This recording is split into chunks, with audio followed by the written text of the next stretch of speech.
May I come in? Hello students, कैसे हैं आप। तो आज हम चैप्टर 3 का पार्ट 3 लेकर आए हैं आपके लिए। इसमें हम पढ़ेंगे what happens when metals react with water या हाइड्रोलिसिस ऑफ मेटल्स। तो पार्ट 1 एंड पार्ट 2 में हम देख चुके हैं। पार्ट 1 में हमने देखा properties of metals and non metals and differences between them. Part 2 में हमने देखा है कि what happens when metals react with air और what happens when metals are burned in air. आज हम देखने वाले हैं कि मेटल्स की रिएक्शन जब वाटर से होती है तो क्या होती है। चलिए आज का वीडियो स्टार्ट करते हैं। तो जब कभी भी मेटल की रिएक्शन वाटर से होती है तो हमेशा बनता है metal oxide plus hydrogen gas release होती है। तो मेटल के ऑक्साइड भी अगेन वाटर से रिएक्शन करने के बाद बनाते हैं वो मेटल हाइड्रोक्साइड। तो हम एक एग्जांपल से समझ लेते हैं स्टूडेंट्स। ये जो हमने साइड में बनाया हुआ है रिएक्टिविटी सीरीज है, जिसमें कि सोडियम और पोटेशियम हाईली रिएक्टिव मेटल्स हैं और gold and silver is least reactive metal. तो पोटेशियम मोस्ट रिएक्टिव है, फिर सेकेंड नंबर पे, third, fourth and so on. तो यहाँ पर हम एक एक करके सभी मेटल्स की रिएक्टिविटी देखेंगे विथ वाटर। तो सबसे पहले हम सोडियम और पोटेशियम से रिएक्शन देख लेते हैं। तो यहाँ पर हम सबसे पहले सोडियम मेटल से रिएक्शन करा के देखते हैं स्टूडेंट। जब सोडियम मेटल वाटर के साथ रिएक्शन करता है तो वाटर यूज करेंगे students, that will be cold water.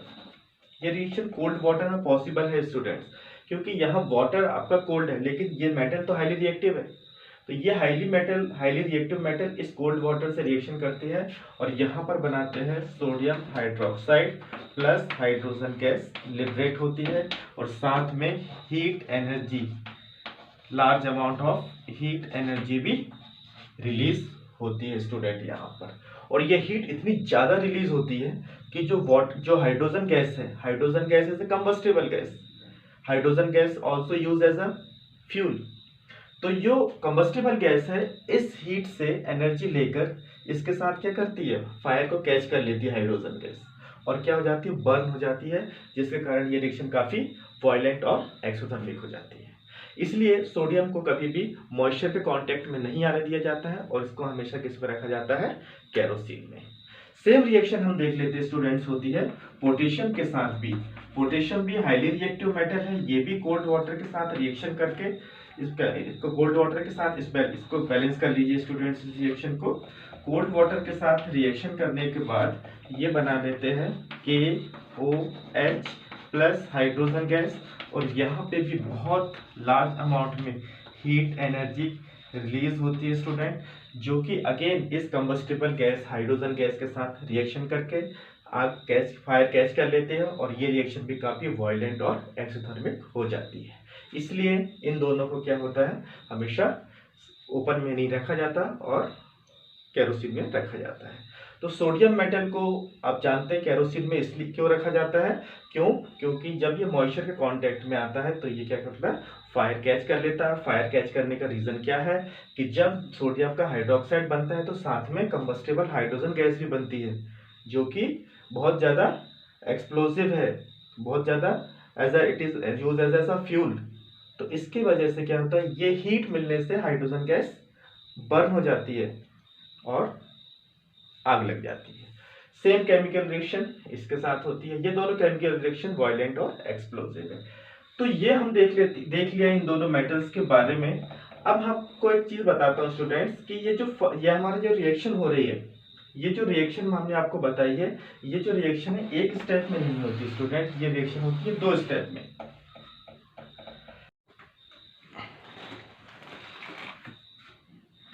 तो ये जो स्टेप मैं आपसे बात कर रहा था कि ये 2 स्टेप में किस प्रकार से होते हैं समझ लेते हैं। इस सोडियम मेटल का जब हम हाइड्रोलिसिस करते हैं तो इसके हाइड्रोलिसिस में सबसे पहले बनता है सोडियम ऑक्साइड और प्लस हाइड्रोजन गैस निकलती है। बैलेंस कर लीजिए, sodium oxide plus hydrogen gas.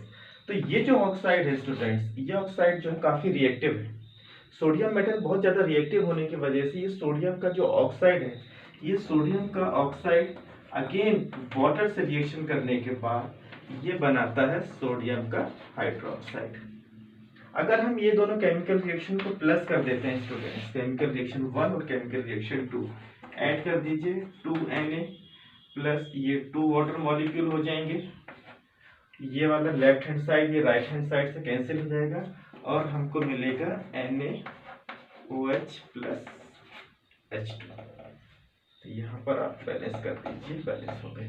तो यहाँ पर सोडियम मेटल वाटर से रिएक्शन करने के बाद सोडियम हाइड्रोक्साइड बना रहा है और हाइड्रोजन गैस रिलीज हो रही है। अब ये देख लीजिए, ये दोनों रिएक्शन स्टूडेंट सेम है, 2Na 2H2O 2NaOH plus hydrogen gas release हो रही है। तो यहाँ पर हमने समझा कि सिर्फ वही मेटल ऑक्साइड अगेन वाटर से रिएक्शन करेंगे जो वाटर सॉल्युबल है। जो हाईली रिएक्टिव मेटल्स हैं उनके जो ऑक्साइड्स हैं वो जनरली वाटर सॉल्युबल होते हैं और ये रिएक्शन यहीं स्टॉप नहीं होगी, वो अगेन वाटर से रिएक्शन करके सोडियम हाइड्रोक्साइड बनाते हैं। अल्टीमेटली इसको एक ही वर्ड में हम इस प्रकार से बोल सकते हैं कि मेटल रिएक्टिव मेटल्स के जो ऑक्साइड मेटल्स जो होती हैं वो वाटर से रिएक्शन करने के बाद हाइड्रोक्साइड बनाती हैं और साथ में हाइड्रोजन गैस रिलीज करती हैं। तो अब हम देख लेते हैं क्या सभी मेटल्स सेम केमिकल रिएक्शन देंगे। तो अब इसके बारे में हम आगे पढ़ते हैं। तो अब हम देख लेते हैं, नेक्स्ट मेटल डिस्कस कर लेते हैं कैल्शियम के बारे में। तो अभी हमने पोटेशियम देखा, सोडियम देखा, अब हम डिस्कस कर लेते हैं कैल्शियम के बारे में। तो कैल्शियम के साथ भी वाटर रिएक्शन करके बनाता है calcium hydroxide. Calcium hydroxide is also known as lime water, slaked lime. तो ये जो रिएक्शन होती है स्टूडेंट, यहाँ पर भी हाइड्रोजन गैस रिलीज होती है और यहाँ पर भी हीट एनर्जी रिलीज होगी, यहाँ पर भी हीट रिलीज होगी, हीट एनर्जी रिलीज होती है। लेकिन यहाँ पर स्टूडेंट्स ये हीट एनर्जी उतनी ज़्यादा नहीं होती है जितनी कि सोडियम और पोटेशियम के केस में है। तो ये हीट कम अमाउंट में हीट रिलीज होती है जिसकी वजह से हाइड्रोजन गैस को उतनी हीट नहीं मिल पाती है, जिस वजह से ये फायर कैच नहीं करता और ये गैस बर्न नहीं होती है कैल्शियम के केस में। तो ये रिएक्शन उतनी वॉयलेंट और एक्सोथर्मिक नहीं है जितने कि सोडियम और पोटेशियम के केस में हमने देखा। तो यहाँ पर कैल्शियम भी हाइड्रोलिसिस करने पर ये भी कोल्ड वाटर में होगा स्टूडेंट, क्योंकि इसकी रिएक्टिविटी भी हाई है कैल्शियम के जैसे, और कैल्शियम जो है सोडियम और पोटेशियम के जस्ट नीचे ही है। तो रिएक्टिविटी उतनी ही है, हीट भी रिलीज हो रही है, लेकिन इतना हीट है ना, this heat release is not sufficient for the hydrogen to catch fire, इसलिए आग नहीं लगती है, बट हाइड्रोजन गैस इस केस में भी रिलीज होती है। तो यहाँ पर जो हाइड्रोजन गैस रिलीज होती है स्टूडेंट्स, ये हाइड्रोजन गैस कैल्शियम मेटल के सरफेस पे जाके स्टिक हो जाते हैं, जिसकी वजह से वो हल्की हो जाती है और सरफेस पे आकर वाटर के सरफेस पे आकर फ्लोट होने लगती है।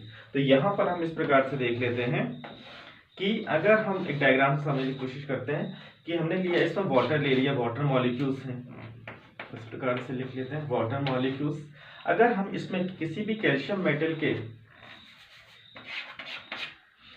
हम कैल्शियम मेटल का अगर हाइड्रोलिसिस कराते हैं, कैल्शियम मेटल को इसमें डिप किया जाता है, तो ये रिएक्शन करेगा, कैल्शियम हाइड्रोक्साइड बनाएगा और साथ में जो हाइड्रोजन गैस के बबल्स रिलीज हो रहे हैं, हाइड्रोजन गैस के बबल्स इसके सरफेस पे जाके स्टिक हो जाते हैं, कैल्शियम सरफेस पे जाके स्टिक हो जाते हैं। अब गैस के बबल्स हैं वो तो ऊपर आने की कोशिश करेंगे, तो इस पे सरफेस पे स्टिक होने की वजह से ये मेटल भी इसके साथ ऊपर आ जाती है और ये जो मेटल है कैल्शियम मेटल, यहाँ पर वाटर की सरफेस पे आके क्या हो जाती है, फ्लोट करना स्टार्ट हो जाती है। तो इस हाइड्रोजन गैस के बबल्स इसके सरफेस पे आकर स्टिक हो जाते हैं, जिस वजह से कैल्शियम मेटल सरफेस पे आकर फ्लोट होने लगती है। तो ये भी कैल्शियम मेटल भी कोल्ड वाटर से रिएक्शन कर लेती है। अब हम नेक्स्ट केस देख लेते हैं मैग्नीशियम के बारे में। तो मैग्नीशियम रिएक्टिविटी सीरीज में 4th नंबर पर स्टूडेंट। अब इन तीनों से इसकी रिएक्टिविटी कम हो जाती है। अब मैग्नीशियम मेटल उतना ज़्यादा रिएक्टिव नहीं है कि वो वाटर से रिएक्शन कर सके, अब वाटर को ही रिएक्टिव करना पड़ेगा, तो इसके लिए हम कोल्ड वाटर की जगह हॉट वाटर से रिएक्शन कर पाते हैं। तो मैग्नीशियम हमेशा रिएक्ट करेगा हॉट वाटर से, मैग्नीशियम हमेशा H2O जो रिएक्शन करेगा हम लेंगे hot water, hot water. Compound जो बनेगा हाइड्रोक्साइड वही बनेगा, मेटल का hydroxide, magnesium hydroxide plus hydrogen gas release होती है। ये हाइड्रोजन गैस भी मैग्नीशियम मेटल के सरफेस पर जाके स्टिक हो जाती है और वो भी मेटल को ऊपर फ्लोट करने में हेल्प करती है। चाहे मैग्नीशियम हो चाहे कैल्शियम हो, दोनों में ही जो हाइड्रोजन गैस के बबल्स रिलीज हो रहे हैं वो मेटल के सरफेस पर आके स्टिक हो जाते हैं, जिस वजह से कैल्शियम और मैग्नीशियम दोनों मेटल्स वाटर के सरफेस पे फ्लोट होने लगती है। अब हम नेक्स्ट केस देख लेते हैं एल्यूमिनियम, जिंक और आयरन के केस में। ये तीनों मेटल्स अब लेस रिएक्टिव होती जा रही हैं, मोस्ट रिएक्टिव, धीरे धीरे रिएक्टिविटी सीरीज में रिएक्टिविटी घटती जाती है। तो यहाँ पर इन्होंने हॉट वाटर से, इन्होंने कोल्ड वाटर से रिएक्शन की है क्योंकि मोर रिएक्टिव थे। कैल्शियम ने भी कोल्ड से की, मैग्नीशियम ने यहाँ हॉट वाटर से रिएक्शन की। अब ये जो है एल्यूमिनियम, जिंक और आयरन, ये ना तो कोल्ड वाटर से रिएक्शन करते हैं ना तो हॉट वाटर से रिएक्शन करते हैं। इनके लिए जो रिएक्टिविटी शो करते हैं ये उसको होता है स्टीम के साथ, वाटर वेपर्स के साथ रिएक्शन करते हैं। तो एल्यूमिनियम की रिएक्शन जब भी हम स्टीम से कराते हैं, स्टीम से कराते हैं या गैसियस स्टीम में लिख लेते हैं या वाटर स्टीम लिख लेते हैं, यहाँ पर से रिएक्शन कराते हैं तो ये बनाते हैं ऑक्साइड। यहाँ पर ध्यान दीजिएगा स्टूडेंट्स, हाइड्रोजन बैलेंस कर लीजिए 3, तो यहाँ पर 3 molecules Al2O3 freezer hydrogen gas release हो रही है। इस केस में स्टूडेंट आप देख रहे हैं कि मेटल का हाइड्रोक्साइड फॉर्मेशन नहीं हो रही है, यहाँ पर मेटल ऑक्साइड, एल्यूमिनियम ऑक्साइड की फॉर्मेशन हो रही है। मैंने आपको अभी स्टार्टिंग में ही बताया था कि वही मेटल हाइड्रोक्साइड बनाएंगे जिनकी ऑक्साइड वाटर में सॉल्यूबल है। तो ये रिएक्शन सिर्फ यहीं आकर रुक जाती है कि एल्यूमिनियम हाइड्रोलिसिस कराने पर एल्यूमिनियम ऑक्साइड बनाता है। ये जो ऑक्साइड है अगेन वाटर में रिएक्शन करके सॉल्यूबल नहीं होता है, इसलिए ये रिएक्शन यहीं स्टॉप हो जाती है। तो याद रखिएगा, एल्यूमिनियम वाटर से स्टीम फॉर्म में वाटर से रिएक्शन करेगा और बनाएगा aluminium oxide plus hydrogen gas release करेगा। सेम जिंक और Fe के साथ भी होता है स्टूडेंट्स। Fe भी जो है वाटर के साथ रिएक्शन करेगा स्टीम केस में, गैसियस स्टेट में, और यहाँ पर बनाता है Fe3O4 और यहाँ पर हाइड्रोजन गैस रिलीज होती है। बैलेंस केमिकल रिएक्शन है। यस, तो आयरन भी स्टीम से रिएक्शन करके बनाएगा आयरन ऑक्साइड या Fe3O4 फेरिक ऑक्साइड, और यहाँ पर भी हाइड्रोजन गैस रिलीज हो रही है। ये दोनों केस में मेटल ऑक्साइड्स बना रही है। यहाँ पर ये दोनों वाटर इंसॉल्युबल है, इसलिए एल्यूमिनियम हाइड्रोक्साइड और फेरिक हाइड्रोक्साइड फॉर्मेशन नहीं हो रही है। तो एक ही स्टेप में रिएक्शन पॉसिबल है। तो अब हम देख लेते हैं इसके नीचे वाले मेटल्स। ये मेटल्स स्टूडेंट्स लीस्ट रिएक्टिव हैं। लेड, कॉपर, सिल्वर और गोल्ड रिएक्टिविटी सीरीज में सबसे ज्यादा नीचे हैं। ये किसी से भी रिएक्शन नहीं करते हैं, इसलिए इनको बोला जाता है कि ये लीस्ट रिएक्टिव मेटल्स हैं। तो लेड, कॉपर और सिल्वर और गोल्ड ये वाटर से रिएक्शन नहीं करते हैं, इनका हाइड्रोलिसिस नहीं होता क्योंकि ये रिएक्टिविटी सीरीज में सबसे नीचे हैं। तो आज के वीडियो में बस इतना ही। तो नेक्स्ट वीडियो में हम फिर मिलेंगे। Thank you so much. अगर आपको मेरे वीडियोस पसंद आ रहे हैं तो आप लाइक करें, शेयर करें, सब्सक्राइब करें, और अगर कोई प्रॉब्लम है तो कमेंट करें। तो thank you students, all the very best.